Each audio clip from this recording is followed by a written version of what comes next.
Okay then, Helldivers, we are inside the game and have a lot to go through as the Major Order is looking to be a little bit dangerous on the Galactic War map right now, and I don't think anybody actually noticed it. But we've also got quite a lot to talk about as Shamsuljani is taken to Discord with conversations for test servers. This is a big one and could lead to a lot of issues being avoided in the future, such as the Flamethrower nerf and the Incendiary Breaker. And Iron Sights has come back with a massive post of a load of new hidden planets and a new vehicle. So make sure that you guys stay tuned as we've got a lot to go through. With that being said, if you haven't already, smash that beautiful blue thumbs up and subscribe with post notifications turned on. It'd be gratefully appreciated. And check out our sponsor, GamerSubs, so the company that specializes in energy and nutrition products for gamers. Their products are completely sugar-free, low-calorie, and keto-friendly, come in a variety of flavors, and have a load of accessories to boot. You guys can head down to the description, click the link, and use code CloudPlayers at checkout. We've got a load of new stuff coming over the next week or so. That being said, let's dive on into the game and see what's going on. So starting off with the Major Order, we have got a lot to take a look at. As we get into the Galactic War table, we can see right here that the Major Order as of right now, with 4 days, 6 hours at the point of recording, we have defended 1 of 5 attacks from the Terminids, and we are 25.3% through with the liberation of Vandalon. Truce yet to be touched, but we're ignoring something quite spectacular. This right here is the Kelvin sector, and this is 1 sector away from Super Earth itself, which now has obviously Mars on tailed to it.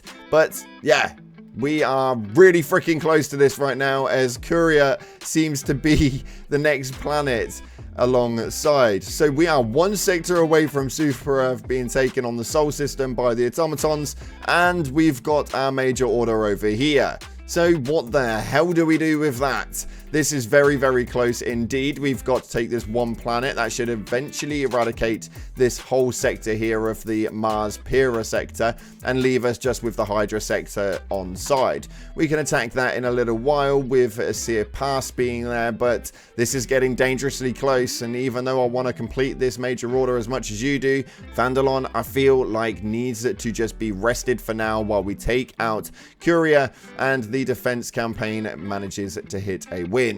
But yeah, it's going to be a dangerous factor. As of right now, no defense campaigns on the Terminid side, or at least at the point of recording. It may be different at the point of launch of the video, so make sure you check it out. But this is a dangerous feature, to say the least. Next up, though, Shamsuljani has been taking to Discord with a load of conversations going on that are quite tantalizing with regards of test servers. And this could have avoided the issue we have with the Flamethrower and Incendiary Breaker nerfs right now, but sometimes it's a little bit too late. And not only that, but we don't even have a date for the launch of it.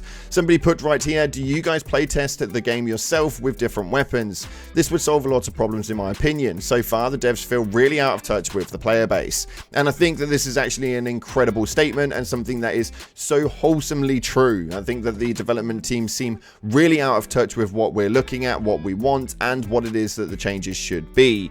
And even though we're being told exactly what it is that we want to change, they don't seem to be listening at all. With this right here, it states, yes, we have made more of a concerted effort to play more internally, but as you can probably surmise, there's an immense pressure to get more stuff out, fixes, content, bugs, enemies, features.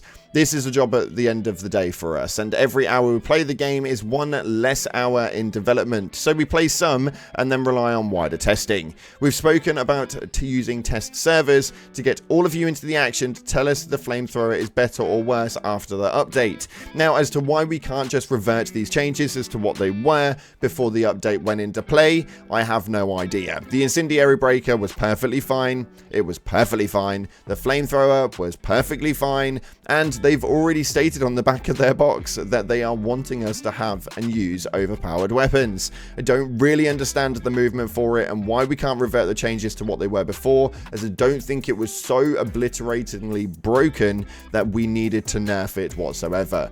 But Shamsuljani took again to Discord as somebody asked about making public test servers, as large games such as PUBG and Fallout 76 have them and it seems to work quite well.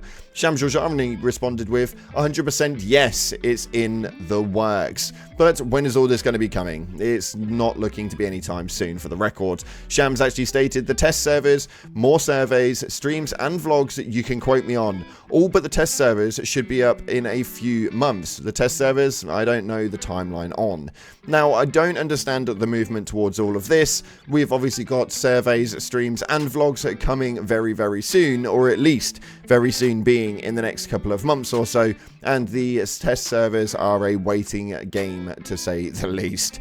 But yeah, it'll be interesting to see what movement they make, why they weren't actually doing things such as live streams for such a big update is absolutely baffling. They managed to do the live stream after the update went live. Why weren't we able to have like a developer live stream beforehand? And you can't tell me this sort of thing takes months and months in advance to prep for. I just don't believe it. We do this here at home. There's no way that you guys need to take so damn long being able to do this with full developed studios, cameramen, cameras, so on and so forth. I'm under no illusion how long this sort of thing takes, and for me, the streams and vlogs could have been issued out way before this point already. Let me know your guys' opinions via the comment section below, but I think test servers are definitely needed. I think that the developers are well out of touch with their own game and what it is that the community actually want from it. So you're probably better off putting it in the players' hands at this point. It'd be interesting to see how it pans out, but I want to know what you guys are thinking. And we're about to land into leak territory, so please, please, please, please, if you don't want to get involved with any leaks or any future content, this is the time of the video where you need to jump off. So thank you so much for being here, but make sure that you stay tuned to the channel for more future content.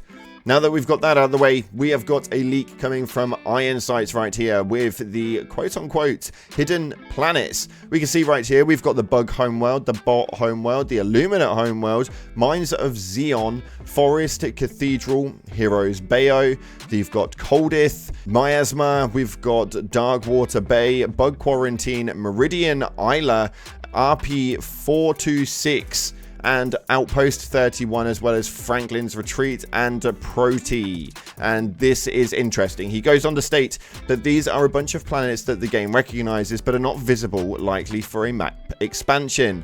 There are also 126 variants of the planet Kepler, not sure what they are for. 126 variants of it just to fill up what's on the game while they work on new planets. That would be my presumption to it, but let me know what you guys are thinking.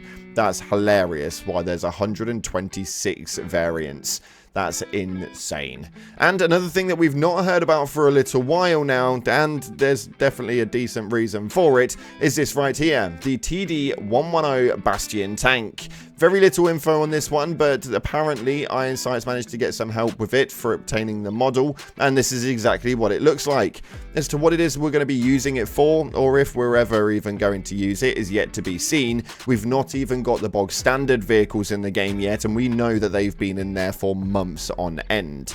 A little bit confusing as to what Shams was talking about earlier on, with making sure there's a lot of new content coming, and the pressure of it is ridiculous. There's loads of stuff in your in-game files already that you could have already used. Nonetheless, the TD-110 Bastion tank is in the game files, and this is what the model actually looks like. Although we'll see exactly what happens in the future and whether this is actually going to be able to make its way into the game or not. I think that these things are definitely needed. Vehicles need to come in soon, as well as things like the Illuminate and that. I think it's been long overdue. We're well deep enough into the game now that we could do with a new bloody person to go up against, a new enemy race to fight, a new vehicle to actually utilize, and just something else other than what we've actually got. It's been a long time coming, guys. You already know it's been a long time coming. Anywho, unfortunately, that's all we've got time for today. Thank you so much again for watching, guys. If you haven't already, like and subscribe. Appreciate all of your faces. And as always, up until the next time, I'll see you in the clouds.